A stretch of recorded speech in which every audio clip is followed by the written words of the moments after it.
Surprise! Hello, everyone, and welcome back to the Star Wars Stuff Podcast. My name is David.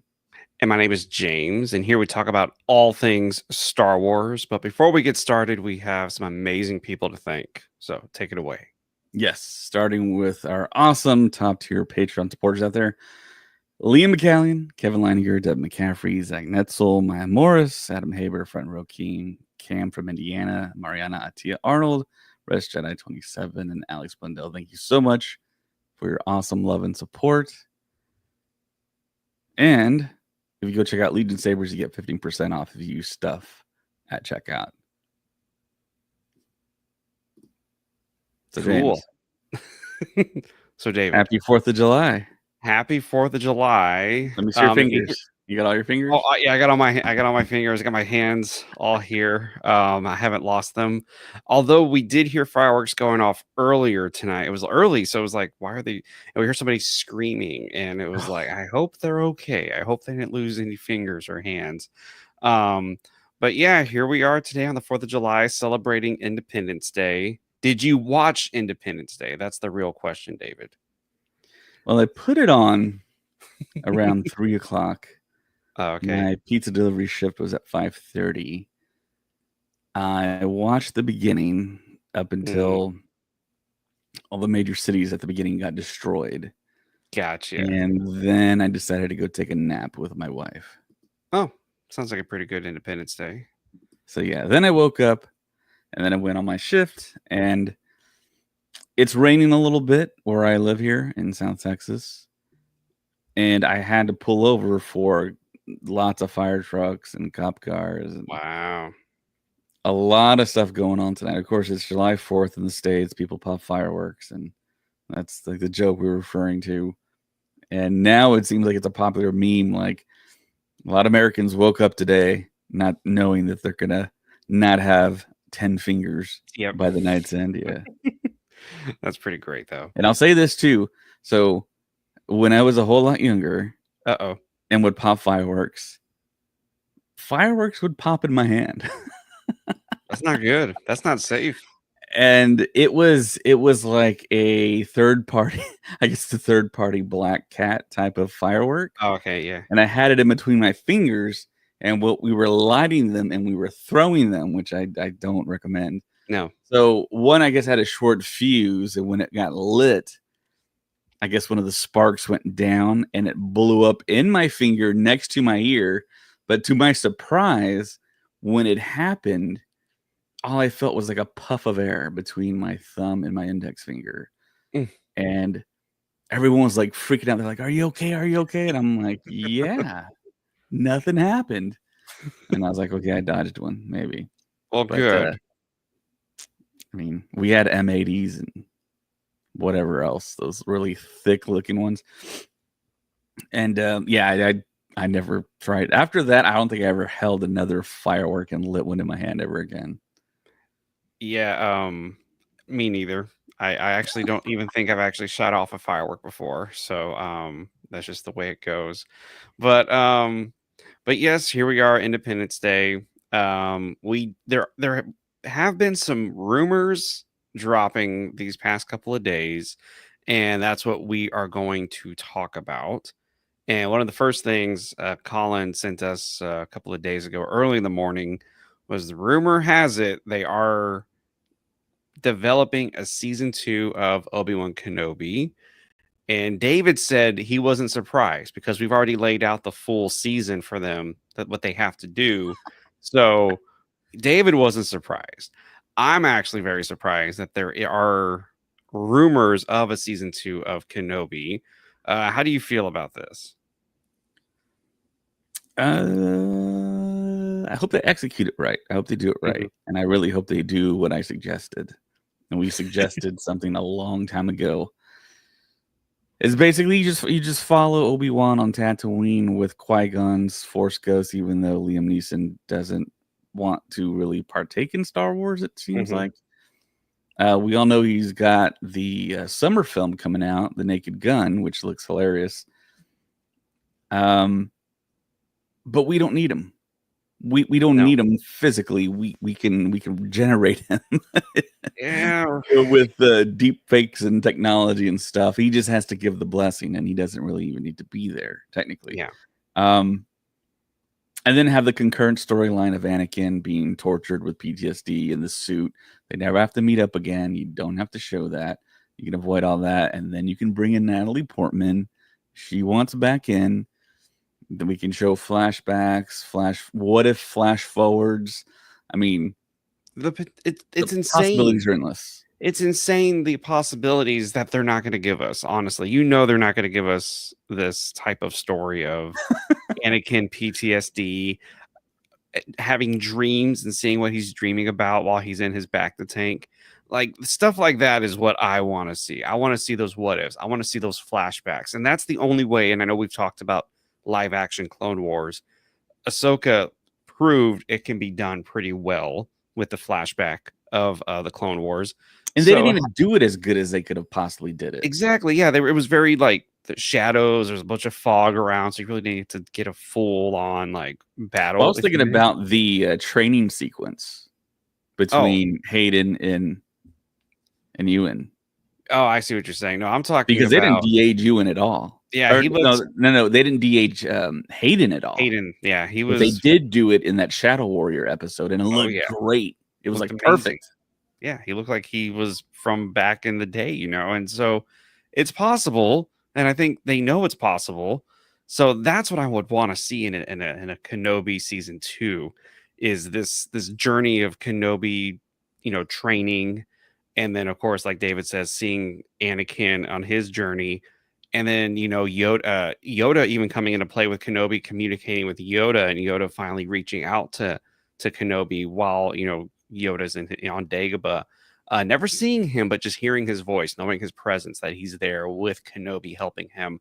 And I don't know. It makes sense to do a season 2, but at the same time, season 1 was not as well received.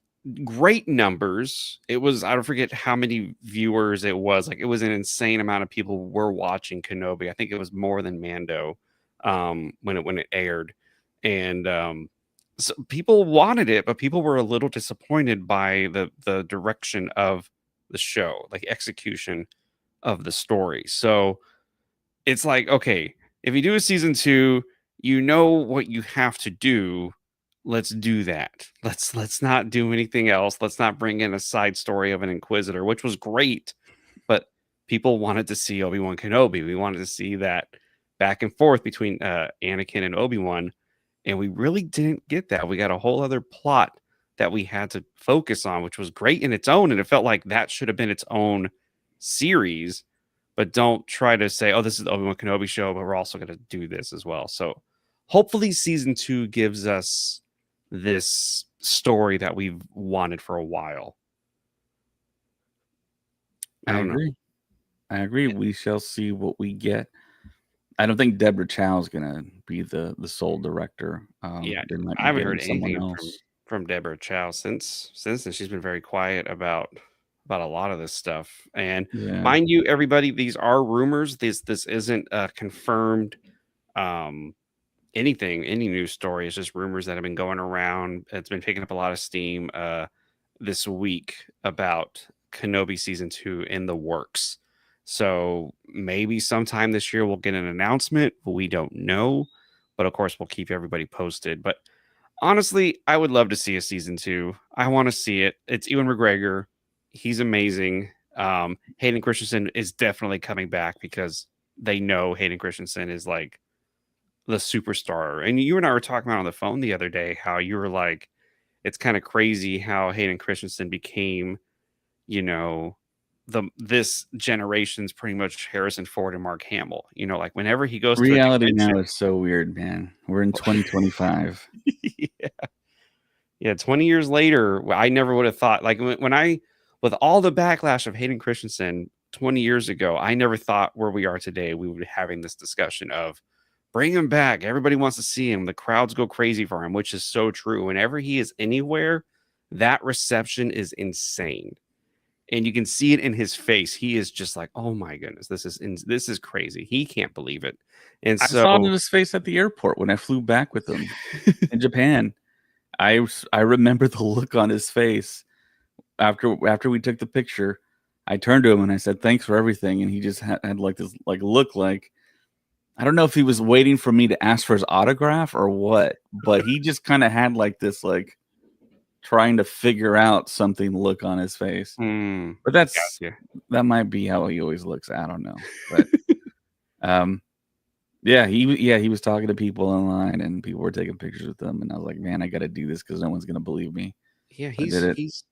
he's a massive superstar. Like he Yeah, he has like a is Monopoly commercial that's on social media, on Facebook. It's on TV. the TikTok, like that TikTok Monopoly video, people commented saying, I just favorited an ad because it was Hayden Christensen." All the reviews were like, I actually just favorited this ad. I've never done this before, but it's Hayden Christensen. I want to be able to come back and watch it again." And it's insane. He is the one of the biggest stars in Star Wars right now. Like he's easily top 5 of the biggest stars in Star Wars. So you know if they do a season 2, he's coming back. Of course, Ewan McGregor's going to come back, and like you said, Natalie Portman does want to come back. She has said she would love to come back in some capacity, and why not? I mean, I think she would be amazing coming back as And Padme. I think it's also I think it's really also a time for them to um really kind of make up for the Acolyte in a way, because in the Acolyte we thought we were going to get like that whole slew of Jedi from the Jedi Council in action. They're going to be more in depth, more involved. All those characters that were alive at that point, we thought it was going to fill in all the background and be supporting characters, but no, we didn't. Now it's like with Obi-Wan season 2, it's like bring everybody back. There's really no excuse.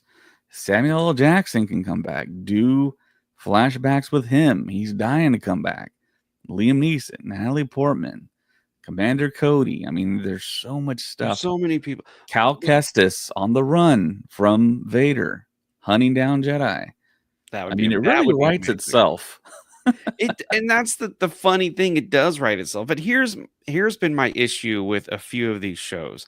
Skeleton Crew, The Acolyte, and even some of the even like Mando, is a lot of these seasons are just setting up the next season. Like a lot of these shows are like, hey, we're getting you prepared for what's about to happen, and it's gonna be really cool. It's like, why was this all just a big setup? Why didn't you just give me the story and then it's finished and you're like, this is great. And then you're like, oh, by the way, there's season 2. And you're like, oh, they're going to continue the story. This is amazing. Acolyte I loved Acolyte. I did enjoy the story. But at the end of it, you can tell this is a huge introduction for the next season, for the next chapter. And that is very upsetting, is that that's the way they went into it.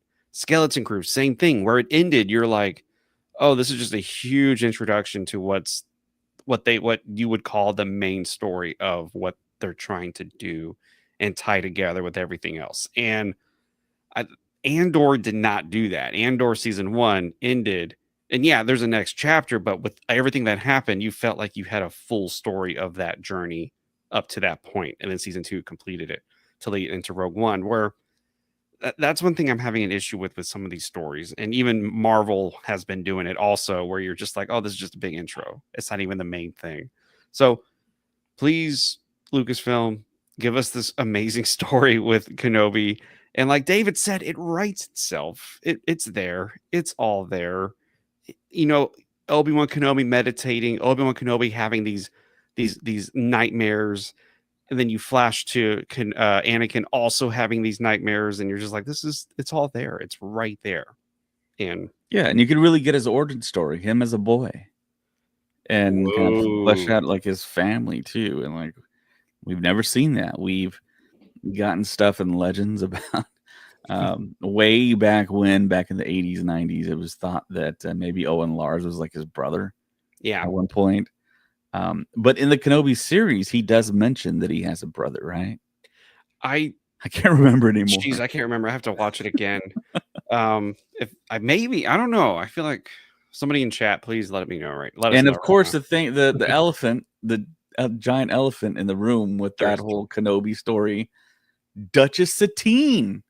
Yeah, completely. Show that, and then you get the Clone Wars with that by Again, default, again.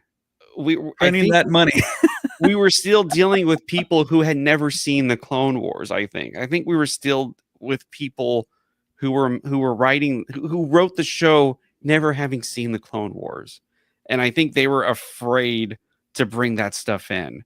And once you kind of have that mindset and watch Kenobi, it's very apparent. They're like, oh, they don't even reference anything about the Clone Wars really in the Kenobi series. So of course they weren't going to bring in Satine. You know what I mean? Of course they weren't going to do anything or have these flashbacks the way we wanted them to. You're right. They need to bring in Satine and have who? Kate Blanchett or make That's it who even. I envision. That's Or, who a lot of people envision. you got to bring no. It's all about Nicole Kidman, man. You got to just to Oh seal the God. deal. Nicole Kidman as Satine. I mean, that would just be the funniest thing in the whole world. And it took me years to figure that out, that reference. And I was like, I'm really happy that they went with that. They were like, you know what her name should be? Satine. And In case I don't then they can confirm that Corky was the love child. And there we go. And that's how season 2. And another thing I want to see, and we're never going to see again, is Vivian Blair, the young actress who played Leia Organa, magnificently. By the Yeah. way, I mean, And I've interviewed flawlessly. her. Yes, and she's amazing. Yeah, I want to see she's more of wise beyond her her years. as Leia. Why, you know what I mean? Bring her back in there, or just get another show going of Leia when she's younger.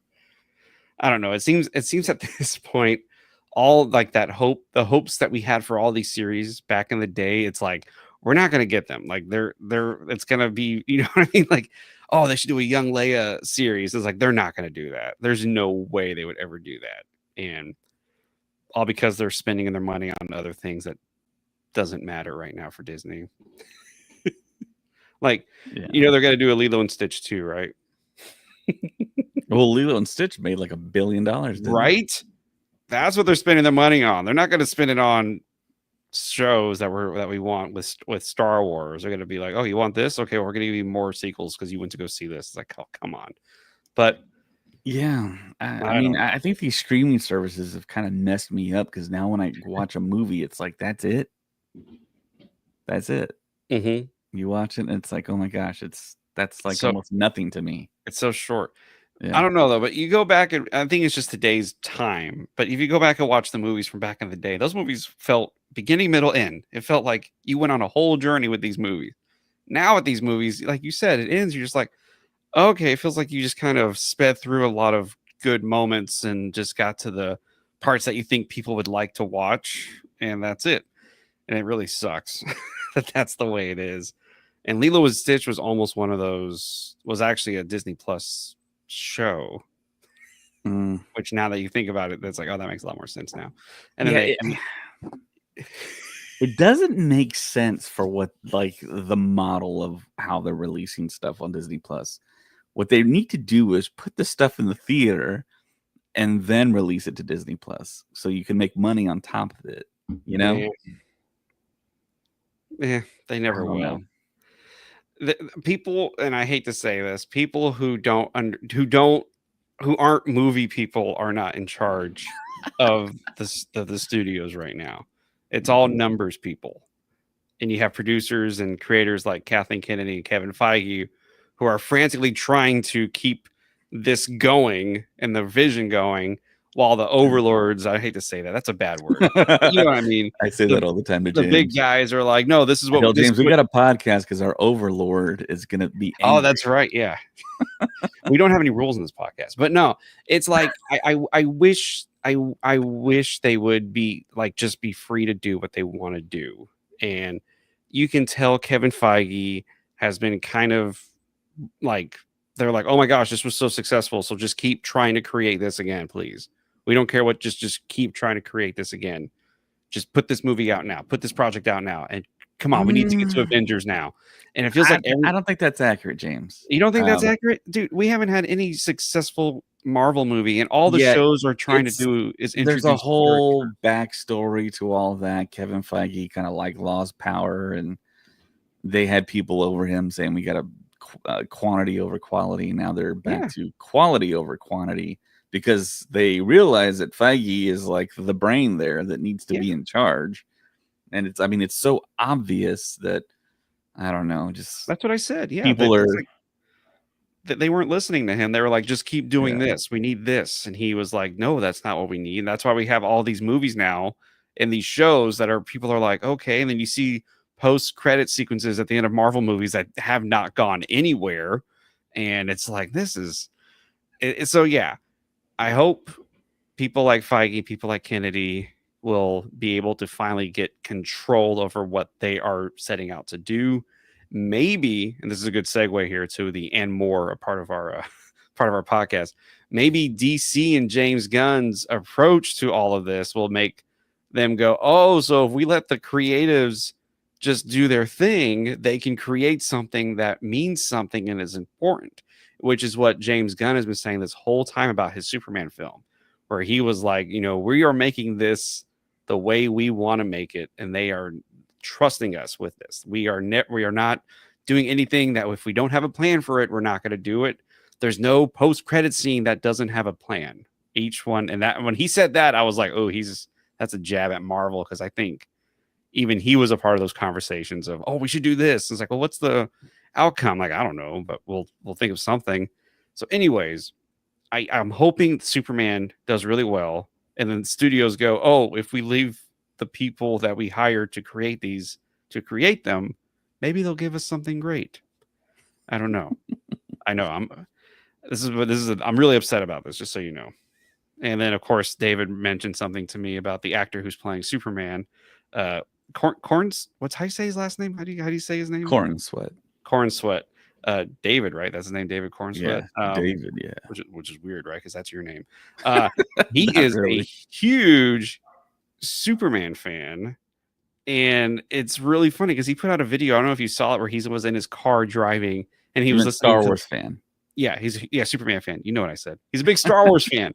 Um, he's driving in his car and he has the score from A New Hope playing, and he is going beat by beat of what's happening before the Death Star explodes. Sound effects, everything. And I was like, that's amazing. In every interview of him, all he says is like, my dream is to be a Jedi in Star Wars. So it feels like he's really pushing himself to be in Star Wars. And I hope he will be, because that'd be pretty cool, because he's a pretty good actor, and we'll see how he does as Superman. Um, and yeah, we'll see how that goes. So that was that was a little bit of the and more in our our title here for our podcast. Yeah, I got a lot of and more, James. Oh yeah, that was some of our and more is what I meant to say. So you brought up Skeleton Crew. Oh, I did. There's a story that dropped Uh-oh. recently that talked about they interviewed John Watts, and he said he was tapped to direct the Fantastic Four. Obviously, yeah, he didn't. It was the guy who directed WandaVision, right? I think so. I don't really know who's doing But it. anyways, yeah, Right, yeah. yeah, John Watts, he dropped out, and of course, he did Skeleton Crew instead.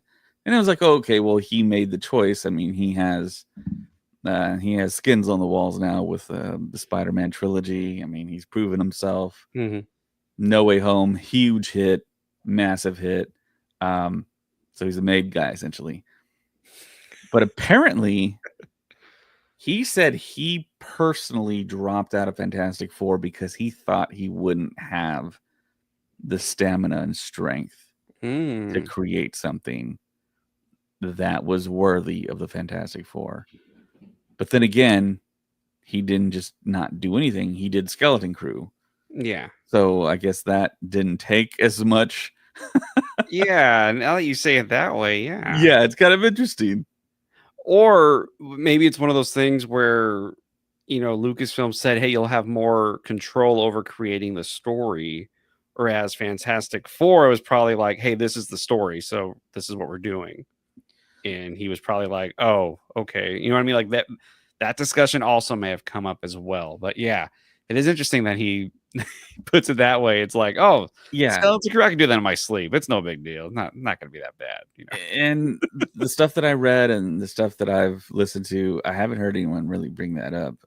So I don't know what that was all about, but Interesting.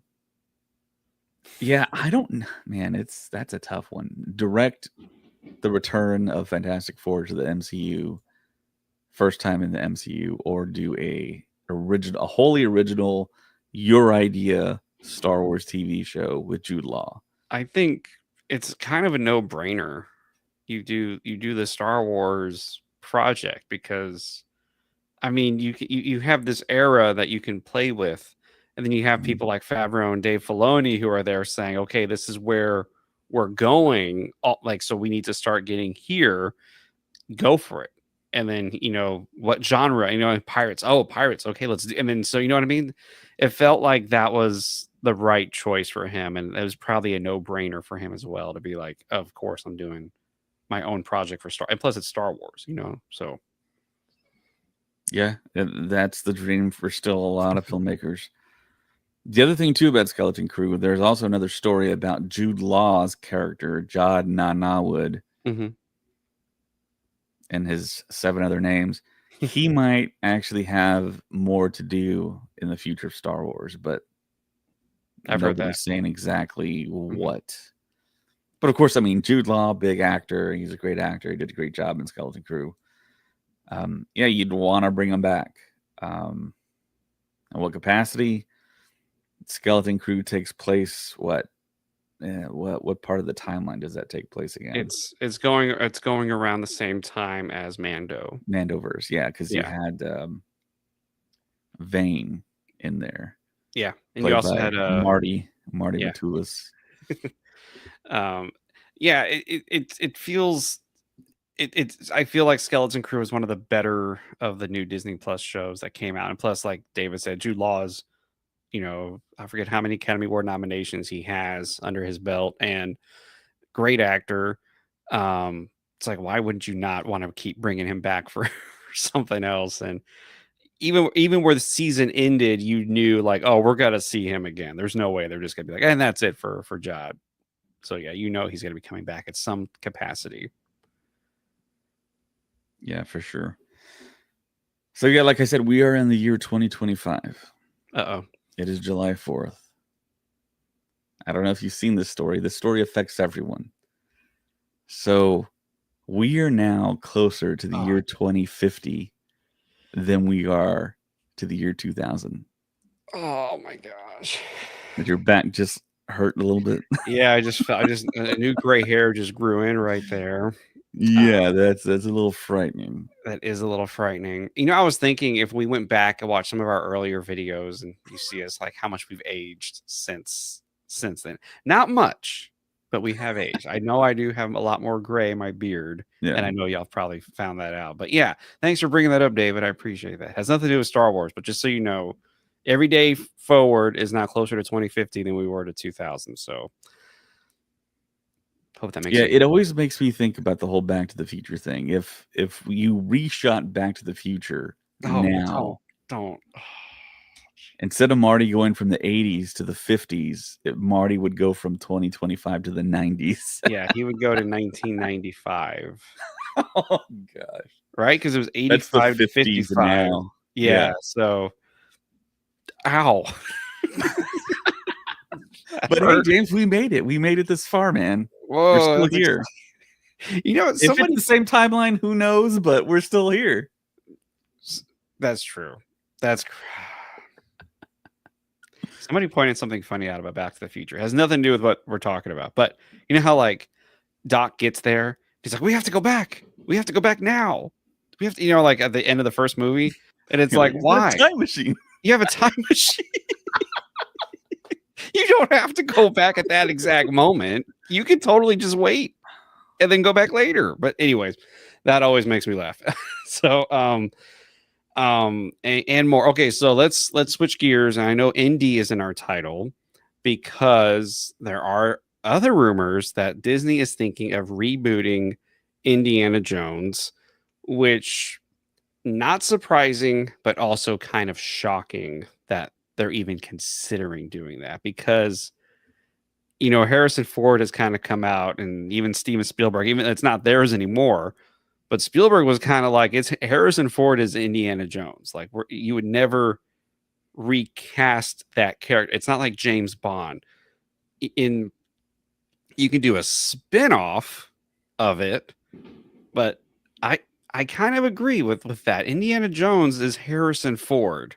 Like that's you like I don't understand how they could do this. What are your thoughts on this? Okay, you say that, but you Uh-oh. really like the Solo film with Alden Ehrenreich, Yeah, but it's what am I trying to So Han and it Solo still is worked for you, didn't it? No. it worked, yes, but Han Solo is not the main character of Star Wars. I rewatched Return of the Jedi and I realized how much of a supporting role Harrison Ford has in Return of the Jedi. If you go back and watch Return of the Jedi, Han Solo is really not in the movie that much, and if you can really feel that. Um, so I never thought of like Han Solo as like, oh my, it's Harrison Ford, blah blah blah blah. So when I saw Alden Ehrenreich, I was like, oh, this is great. This is the beginnings of Han Solo's journey. This is great. Right. Indiana Jones. I don't know. I couldn't see, like, it would be too much to do this in my Well, opinion. they could do one of the most funniest things ever and cast Alden Ehrenreich in that.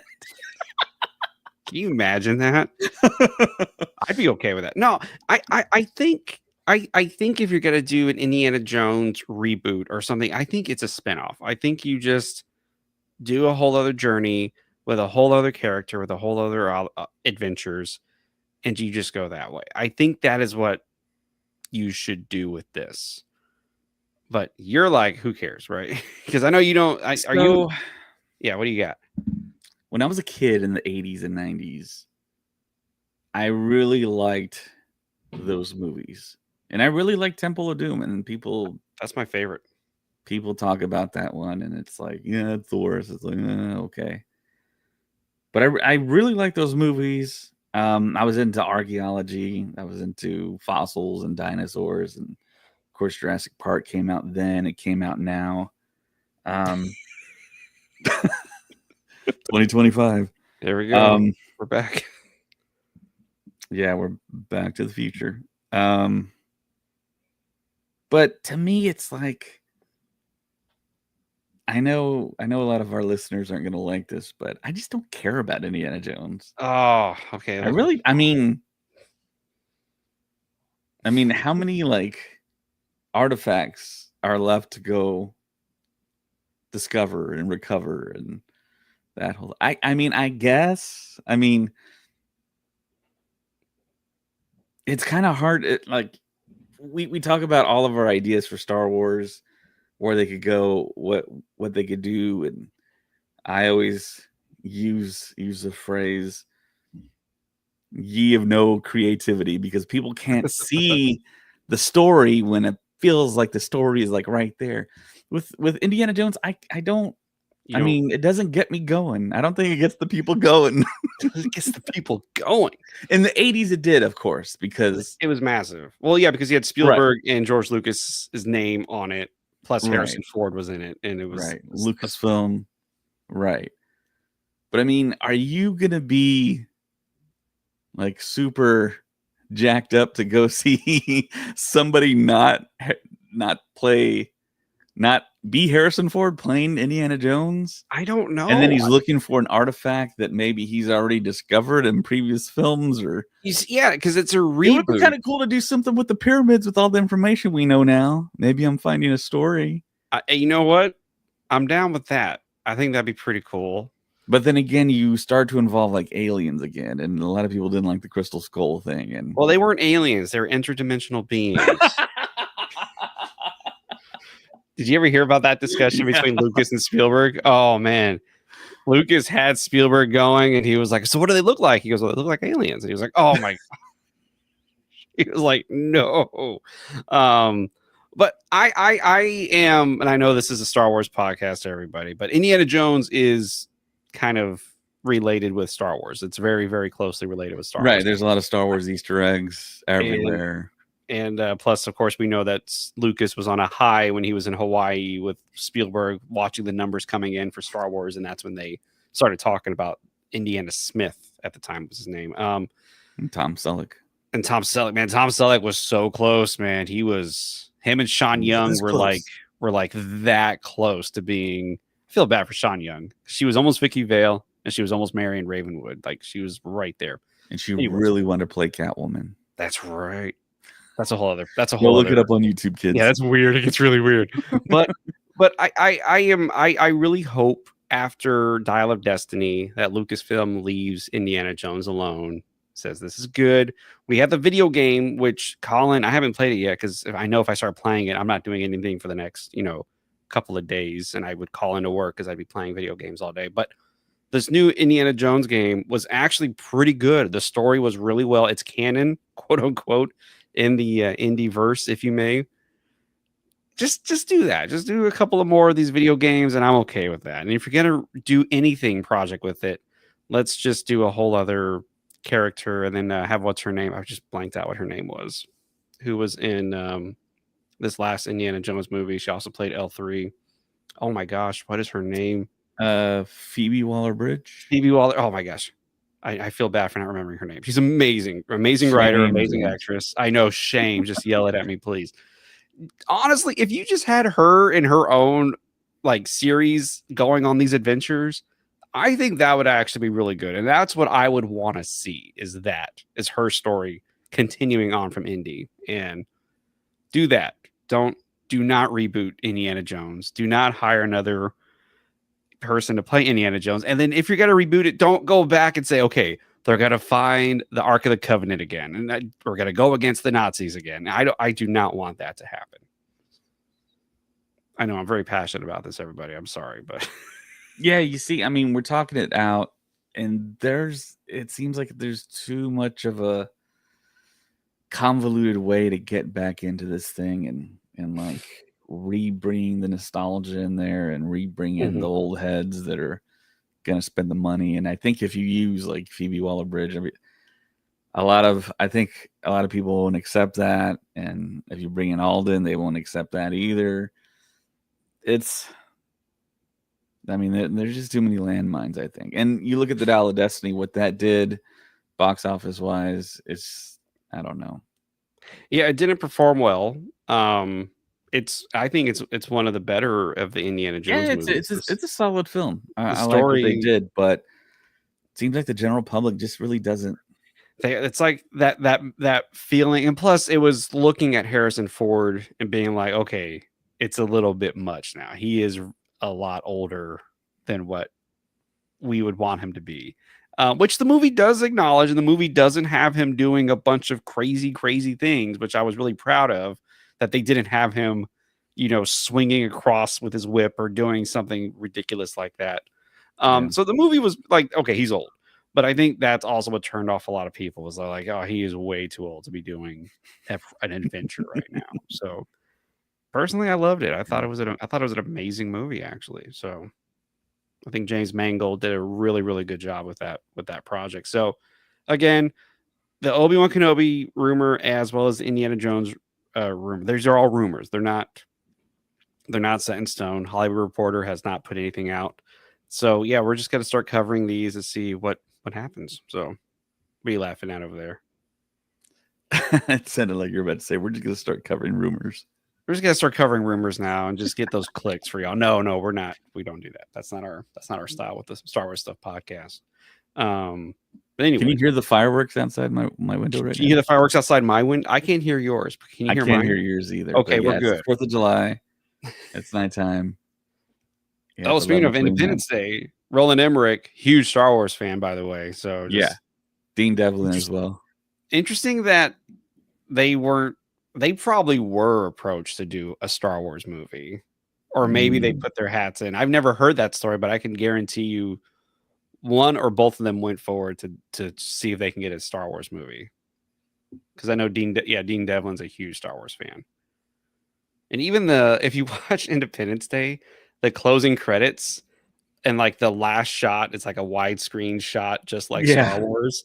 and then it goes, and then the music goes dun, dun, dun, dun, dun, and it says directed by Roland Emmerich. It was like he was like, this is my Star Wars movie I'm making right now, and which is funny. Yeah, last year at San Diego Comic-Con, I got to see Roland Emmerich on stage with, I believe, Antoine Fuqua, and they did a director's panel, and they had like a mega mix of like all the sequences in their films, and they like mashed it together, and it looks so good. That's pretty. And it was so great to hear him talk. And I mean, Independence Day is such like a perfect movie. It's perfect. It's like Jaws. It's the perfect summer blockbuster movie. I mean, I think it's better than Jaws. Whoa. Yeah. Easy I there, think it's man. better than Jaws. I just saw Jaws last too. week with my wife, the 50th anniversary with this old Spielberg. And it's amazing. Yeah, it's really good, but I was gonna say, you better say it, I'm sure. Look, you better say climb through the screen. Yeah. Yeah, I always think about Bill Hader talking about how he will watch that every Thanksgiving. Which one, Jaws? Yeah, Jaws. Not Independence Day every Thanksgiving. Oh man, that just gets me feeling grateful that would for be weird. Life. But again, why watching Jaws on Thanksgiving?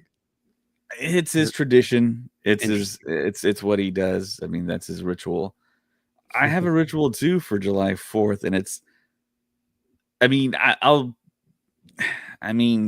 I used to watch Independence Day all the time, but for whatever reason, I watch Guardians of the Galaxy on July 4th. That is weird. That is really weird, I guess. A random movie like I'm watching. To me, that's another like perfect film. I'll give you that one. The first one, not the second or third one. The first one. Not the second or the third. But yeah, the first one. For a while there, it was Jaws on the 4th of July I would watch. But this year I watched Jaws on the 50th anniversary, which was a couple of weeks ago. So I didn't watch it. Then today I didn't watch Independence Day, but I was like, I don't know. But yeah, for me, Independence Day is the perfect summer blockbuster movie behind Jaws. It has action, it has suspense, it has comedy, it has, scary moments, and it was just this perfect movie that Roland Emmerich has been trying to chase ever since 1995. Because every movie Day 2 is so imperfect. It's not good. It's all about the It's Patriot. Just a mess. It's all about the Patriot. I've never seen that film. You never seen The Patriot? He directed that movie, which is the most random thing in the whole world. And, Mel Gibson. Yeah. And then 2012 was not bad, but anyway, we're not talking about Roland Emmerich on our podcast. Anyways, we're absolutely not talking about Roland Emmerich on the podcast. But what we are going to talk about 20,000 BC. You're wearing 10,000 BC. Whatever. Which did not do well either. And then The Day After Tomorrow wasn't bad. That was pretty good. So I gotta say, The Day After Tomorrow is one of my favorite films. Are you serious? It is so rewatchable, man. It is rare. It is very rewatchable. Before 2020, before we went through a worldwide pandemic thing, I would love those movies that affected humanity. Now I don't want to watch. Now you're like, I don't want to watch this stuff anymore. All that stuff can happen. It seems like to me. Yeah, when that big freeze happened in Texas back in 2021, I was like, The Day After Tomorrow was a pretty cool flick to watch. It's not that fun anymore, man. And now you live in LA, and there's all these tornadoes in LA in that film. Yeah, see, there's tornadoes got to go and mess up the Capitol Records building right down the road from me. Off of Hollywood. But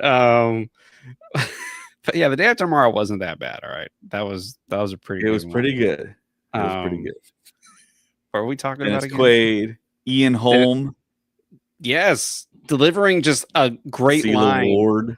Every line that Ian Holm says in that movie is just the most epic line you've ever heard. He's like, what does he say? He's like, I can get someone in there to get you out. And he goes, well, I believe that time has come and passed. I was like, that was pretty good. Good line. Emmy Rossum was in there too. Emmy Rossum. Before Shameless. And yeah. Anyways, they're watching Manchester United play. That's right. This is the Roland Emmerich podcast. So sorry. But no. What I was going to say, bringing it back to Star Wars, back to Deadpool, is David and I didn't plan this, but we're both wearing Japan Celebration merch right now. You're wearing the hat, and I'm wearing the Kylo Ren and Rey badge shirt right now. Mhm. And I still keep thinking about Japan, man. I still keep going, gosh, we were there. We were totally there in Japan. Yeah, I've been getting stuff on my feed about people talking about Japan and how clean it is, how Hmm. quiet it is. And when you go on the train or the subway, everyone's quiet, everyone's respectful. There's no crime, very little crime. And there's a lot of Americans that live there. There are. Um, there are some like reels and TikToks you can watch about people like Americans being interviewed. Some of them are like, "Yeah, I just came to visit, to work here for a little while, and I just stayed." And they talk about the food too, how the food is It's the it's like best. whatever you like, whatever fruit or vegetable you taste there, it's like that's the best orange I've ever tasted. There was a fruit stand near my first hotel I stayed at. Hmm. As I was walking towards it, I could smell fresh strawberries. And it was the most amazing smell in the whole world. And I got closer and I'm looking, I was like, at a grocery store, you can't even smell the strawberries there. Like even when you're up next to them, you have to like really. I was like like 20 feet away, and I was like, "Oh my gosh, what is that?" And I got closer, and I was like, "It's a fruit stand, and these are the best looking strawberries I've ever seen in my life." So I miss it. It was fun, but hey, we're looking forward to 2027 Los Angeles. No rumors or anything have come up about anything that's about to happen, so we're still a couple of years off, of course. But yeah, I'm still super excited about it. I can't wait. Yeah, it'll be here before you know it. But before then, I was gonna say before then. we will be at Rebel Scum Con. What? And if you're That watching this scared on me. video, I I was like, I brought whoa. up the website. And as you can see there, Katie Sackhoff is going to record her show, her podcast there, and I believe it's a special ticketed event. It's going to be on Sunday now. I think previously it was like on a Friday or Saturday. They Mm. changed it around. It's going to be on my birthday, August 10th, I'll look at you. which yeah, I hope I get in there. Um, I think there are a few VIP passes available, and of course, as you can see on the screen, they're doing a HasLab Ghost giveaway. Also, I want to kind of feature the guest list here, and this is happening, of course, the weekend of my birthday, August 10th. That's a Sunday, but it's in Frisco, Texas, so it's North Texas. Unfortunately, I don't think James is going to be there, or are you, James? No, I'm not gonna be there, Okay. unfortunately. So yeah, a pretty impressive guest list. I was there last year at the very first Rebel Scum Con, and it was awesome. I really liked it. They had a few of the people that are showing up this year showing up again, and I think they really kind of expanded and branched out the guest list. Katie Sackhoff, she's brand new to it. She'll be there Saturday, Sunday, as you can see on the screen. Sam Witwer, Emily Swallow, Matthew Wood, Robert Ems, who played Lonnie. If you saw Andor season 2 at the very end, you saw what happened with him. Tate Fletcher's going to be back. He was there Nice. last year. I took my Paz Vizsla 6-inch toy. Didn't get it signed because I was manning the booth. We will have a booth again there at Rebel Scum. Simon Casanetti's. I believe I saw him at London last. But yeah, there's going to be a few Mandos there. Dennis Lawson, Wedge, Lauren Peterson. That's That's huge. yeah, that is really big. I mean, he's one of the original guys that worked on the original trilogy. As you can see there, his accolades: ILM Chief Model Maker. I mean, what a title! I mean, that's incredible. Yeah, definitely. I want to talk to him. We want to try and get as many interviews as possible. Have them on the podcast. Um, Tremendous people. David Collins, and he's super active in Star Wars. He has Yeah. a very interesting podcast where he talks about, I believe, movie soundtracks. And Hmm. of course, he's always like a voice along with Whitwer and Matthew Wood somewhere in in whatever TV show or movie. Also, you have the actor there, Piero Neilme, that plays Erskine, the baby This that is played the strange. twins, Good for him, Aiden though. You know, Barton. good for him for being Are like, you we know what? sure that's the guy? It's like, are we sure this was really him? Nah, it's him. But that's yeah, Yeah. he's banking on that, which is really great. Yeah. Alan Rusko, who played a couple of characters there, Plo Koon, Bib Fortuna in The Phantom Menace, Lot Dodd, one of the Nemoidians. And how do you say this man's last name? The guy that played Watto. I know how to say it, but I want to see if you know how to say I'm not it. even gonna attempt that, dude. What do you got? How do you say it? I believe he Oh, pronounces it Seekum. Seekum. Okay, Yeah, and he's the and voice of Watto. he's brought up the fact that Americans always want to say Seacombe. That's what I was gonna say. Then I was like, the Right, way that you brought it up made me realize that's probably not the way it is. So right, I'll let you right. do it. So yeah, I'm pretty sure he's gonna be doing the Watto voice and probably lose his voice from doing it. Crix Maydeen is gonna be there. Dermot Crowley. Nice. And you have Femi Taylor, who of course played Ula, the dancer in Jabba's palace in Return of the Jedi. Also, more notables here. Yeah, there's a lot of people. I think I was gonna say I mentioned Mike Estes, but he looks a lot like Marty. I saw his face, but no, the guy that played Vane. Michelle Ang, who played Omega, is gonna Oh, be there. nice. I would love to get an interview with her. I mean, it's her like actual. I think she used her actual speaking voice to play Hmm. Omega. Rena Owen, known her since the prequel days. Tan Wee, of course. Roger Christian, essentially the guy who created the lightsaber, is going to be Nice. there. Ross Beedman, who's been on our podcast. If you're listening on audio, he's of course the boy that said, "Master Skywalker, what are we going to do?" There's And then too of many course, of them. What's we going to do? And yeah, then the crowd goes wild, yeah, which I don't understand, but they do go wild on that part. yeah. And then there's Shannon McRandall, who of course plays Mara Jade. Um, and yeah, I mean it's pretty gnarly. Joe Caroni, who's been on our podcast. Mhm. Um, and if you look over my left shoulder, you can see a piece of his art there sitting on the ground and yet to be put up. And yeah, they're gonna also have tattoo artists there as well. Oh, you getting your Um, tattoo now? man, I don't want to do that and then be running the booth. Just crying the whole time. I'm just joking.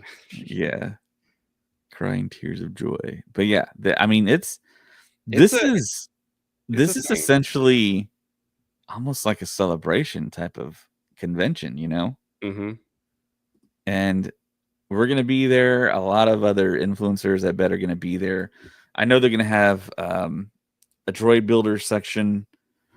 If you haven't seen those up close in person, I think it's just worth it to go to see that. I mean, it's incredible to see a screen accurate droid character costume. I know the 501st is going to be there.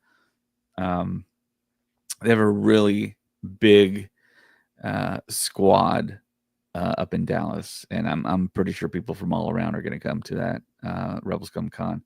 But yeah, I mean it's really cool. I believe this Thursday we're going to have a special podcast with the founders of Rebel Scum Con.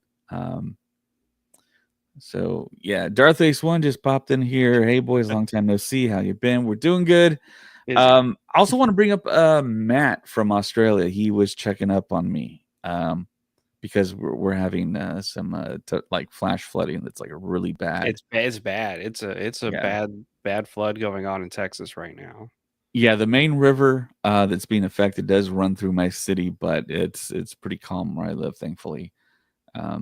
Where I live, we don't see a lot of flooding and flash flooding, thankfully.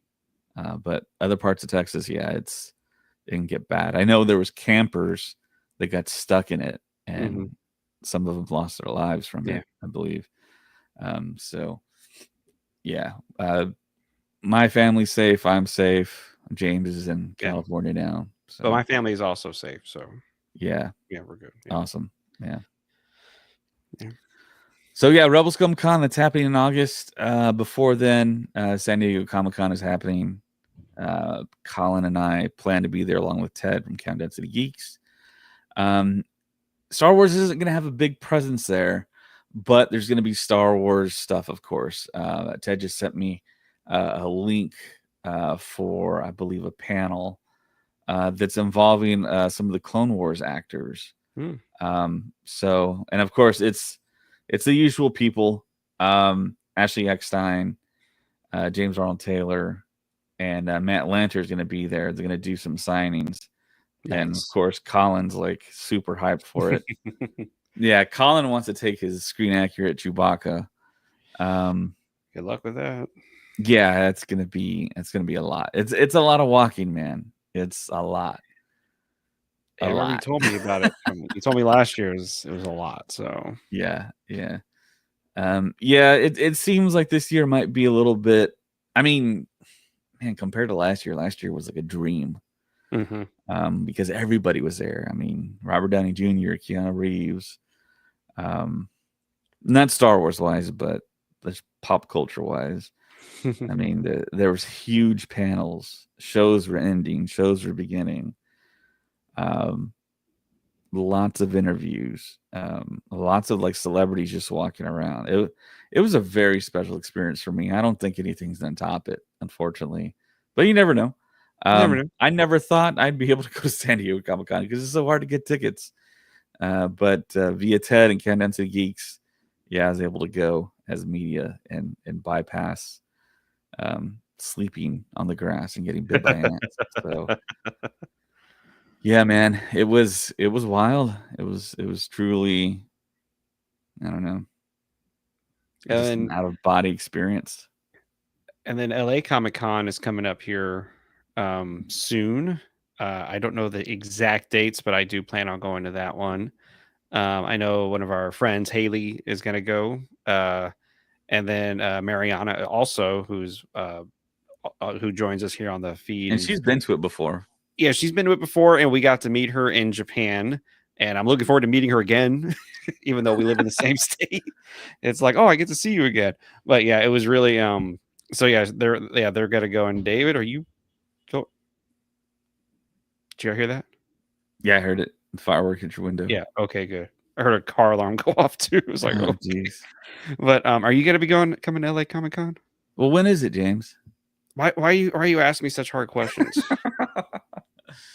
When is LA Comic Con? So the thing about LA Comic Con, it's happening in the same venue that the next Star Wars Celebration is happening. September 26th, 27th, and 28th. September. Okay. September, yeah. So that might be doable. And you can stay here. I got a bed back here you can stay in. Nice. Are you really going to do it though? No one else called dibs on it? No one else has called dibs on there. Oh man. Yet. So I already had people from Celebration calling dibs at my place for this. So yeah. People I just met at Celebration already messaged me as soon as they said Los Angeles 2027. They were like, hey, could we stay? I was like, what? No. You guys are crazy. But anyways. But yeah, so that's also happening. And then Space Con is happening in October. So yes, that's also something going on. Right. So Craig he put a comment. If you're following SpaceCon on Facebook, do that for sure. But of course, Craig 5, who guest hosts sometimes on this podcast, put a comment under an announcement. He asked the showrunner, well, why aren't you making these announcements on the Star Wars Stuff podcast? And yeah, it was kind of straightforward there, kind of abrupt. But the showrunner, the owner of the convention, said, well, contact me the week of July 14th. Because I think they're going to make another Star Wars. Who could it be? Who's your prediction? Somebody big? I don't even want to predict. I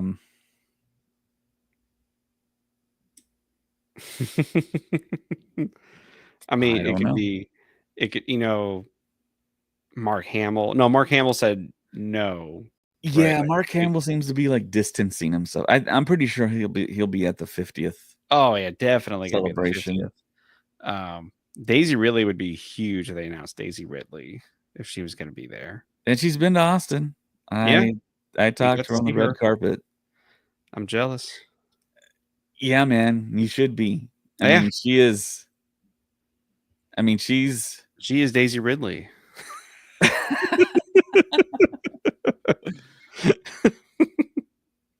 she impressed me so much on that red carpet. Mm, She towed the line of being friendly but not too friendly, being like the right amount of professional, being genuine, being open but not too open, mhm. She just struck that right balance, man. I was really impressed.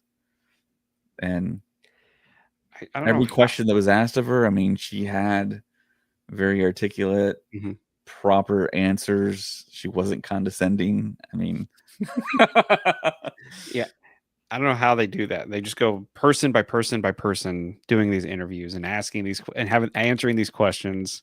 And I'm like, that's just insane. But I've watched. I remember you sent me the video like as soon as you did it, and I was like, oh my gosh, that's amazing. Yeah, But yeah, so that would be pretty cool if they announced Daisy Ridley going to be there at Space Con. That'd be something pretty impressive. yeah. But And we'll I want to see. say, I think she could beat me up. She seemed pretty athletic. It felt like she could play like a Marvel superhero. Like if she What did was she say? asked to step in DC? for something, she'd be ready. Yeah. Didn't was it DC? She said or Marvel? She was like, I'm ready. I know I she don't said one of those. remember. I Yeah. don't think it really even matters. Yeah. They jump like Nicholas Holtz, Lex Luthor. He played Beast, Yeah. True. and of course James Gunn. He did all his Marvel, Guardians of the Galaxy stuff, and now he's the head of DC. Or It begins.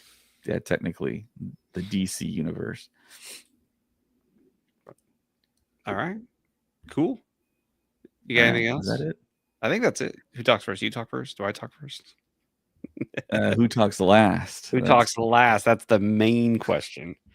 But yeah, everybody, thank you Oh, I want to for say this. I want to say one more this. thing. I apologize. We're gonna edit that out. No edits. Yeah, I was sick for the past like couple weeks. I had like really bad allergies. I didn't want to look at the screen, so as much as I could, I didn't. So that's why we haven't released that last podcast, but I intend to do it shortly here, and you guys are gonna get 2 podcasts. So, and me and James talked about doing this podcast for like 30 minutes or so. We've gone over an hour, so Yeah. Don't think about it. yeah, James is going to be late to wherever he has to go next. I gotta go We'll out on my see. roof and watch all the fireworks going off. And Okay, that's what you're gonna do. no, I'm not gonna do that. Yeah. I'm not gonna go up there. You crazy? Anyways, but thank you everybody for listening. And if you want to check us out, we're everywhere. We're on Apple Podcasts, Spotify. Be sure to leave us a review or a 5-star rating. Check us out on Instagram. Check us out on Threads, TikTok. Email us. I'm just reading them all. Instagram at Star Wars Stuff Pod. Be sure to check us out there. We post a lot of things and a lot of updates. Check us out on Facebook. Check us out on Bruh. And if you want to email us at Star Wars Stuff Pod. Right? What is our email address? I don't even know what our email address is. Star Star Stuff Stuff Podcast Podcast at at gmail.com. gmail.com. Yeah. It's been the same for Been the 8 same years, James. since we first created this thing. But yeah, if you want to email us at starstuffpodcast at gmail.com, feel free to. Any comments, anything, we would love to hear from you. And thank you so much for supporting us, for listening to us, and for being a part of this. And we really appreciate all the support. And like I always tell people, we're a podcast that actually likes Star Wars. So, and we like to keep it that way. We love it, and that's why we like doing it. So, cool. Couldn't say it better myself. Oh, good to know. All right. Well, on behalf of David, my name is James, and may the force be with you.